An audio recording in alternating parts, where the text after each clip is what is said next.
Hi, welcome back. Today we're going to be taking a look at series, particularly the integral test and how we find the upper and lower bounds. So let's go ahead and take a look at a series. So let's say we have a series here and it's going from 1 to infinity, and we got the terms a1, a2, a3, and so forth. Now, one thing to keep in mind when we're using the integral test, we have to have a decreasing function. The functions have to be decreasing in values. So what we're trying to find out is if these values are decreasing forever and we're adding them, will the series approach a value? Will it approach a number? So we can solve this by kind of looking at this as a graph. So if I were to graph this, and let's say I'm going to use the x-axis as my term number and the y-axis as my sequence, my sequence. So if we let n be 1, that's going to put us up here at a sub 1, the first term. Let n be 2, and I get my second term, a sub 2, a sub 3, and so forth. So just remember, these have to be decreasing. And my fourth term, a sub 4. One way to find out if the series converges or diverges is to look at the area underneath the graph. If so, and that's what we're going to do. So we're going to go back to making rectangles, Riemann sums. So if I make a rectangle right here, and notice in this case right here, we are using a right Riemann sum, and I can solve these all up here. And the area of each of these rectangles is pretty easy. They all have a width of 1 and a height. So this has a height of a sub 1, a sub 2, a sub 3, and a sub 4. And remember, this does go on forever, but you can kind of imagine that. So remember, to get the a sub 1 is the width times the height, so it's just a sub 1 times 1. And we can add all of these together. And of course, again, that's going to go on, stretch on forever. And so what we want to do is we want to find the area of all of those rectangles. Well, our problem is we can't do it. We can't add an infinite number of rectangles because it just would take too long for us. So what we use instead is an integral. And we draw a function going through here. Now this function is going to intersect all of these points right here, and we just change our sequence into a function of x, a sub x. What the integral test says is I can evaluate this integral. Now it is an improper integral. I do talk about how to solve improper integrals on another video. We get this improper integral, and I can solve this improper integral. Now the whole idea of the integral test right here says if this integral converges, then the series will converge. If this integral diverges, so will our series. And we can kind of imagine that if we look at it. If I'm thinking of all these rectangles right here, even if I do a right-hand sum or a left-hand sum, the idea is the same. If this integral converges, in other words, it stops.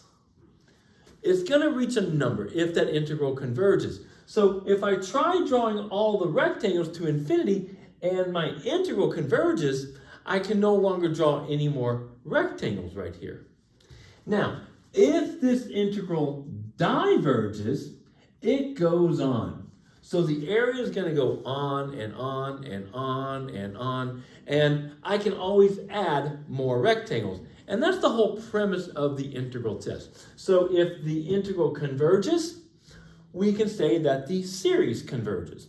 If the integral goes on, we can say that the series goes on. I also like it like a car. If you're driving in a car, and if the person in front of you stops, they converge, you're going to stop. If the person goes on, you're going to go on. So that's the idea of the integral test, to use an integral to solve for our series. Just to see if it converges or diverges. What I want to spend the rest of the time talking about today is how do we find what we call an upper and lower bound?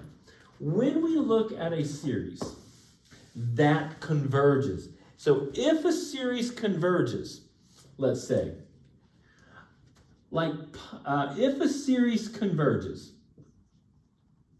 I want to find what is the lowest possible value that if I add all those numbers together, what's the lowest possible value it can be. And I want to find the highest possible value it can be. An example is like pi.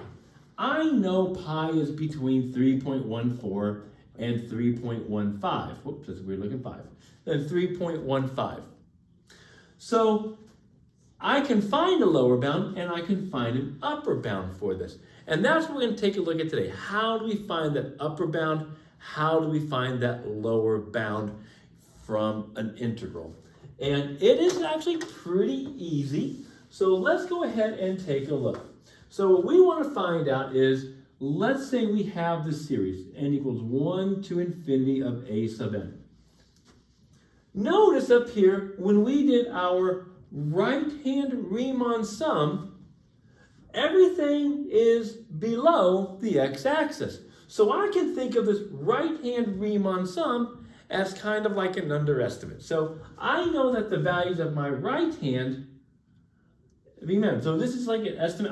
So what I'm using basically is, I'm using this area under the curve, this integral. I'm going to approximate the area under the integral. And I'm using a right Riemann sum. And it is less than that area. It's going to be an underestimate. So it's going to be below the actual sum, we can say.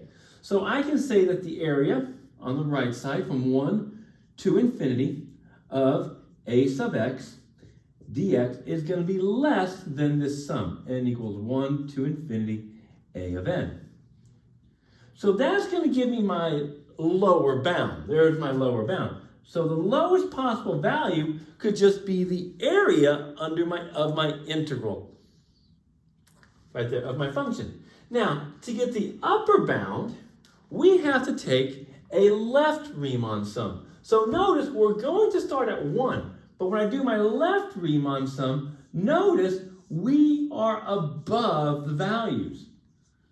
So in other words, my left-hand Riemann sum is an overestimate. And because it's an overestimate, the actual sum will be less than that value. So I can say this is going to be less than my left-hand Riemann sum. But you got to be careful. Even though we're using the left-hand Riemann sum, notice we're missing it on our left-hand Riemann sum. We're missing this term because my left-hand Riemann sum starts at A2. It's missing A1. So we have to add that in. So we have to say my first term plus the left-hand Riemann sum right here. And I can write that using our calculus. We would get the first term plus the left-hand Riemann sum, which is our integral again. Remember, I want to find the area, and the area underneath it is just my integral from 1 to infinity a sub x dx. And that is how we get our upper estimate right there. So how can we apply this? Well, very simple to apply.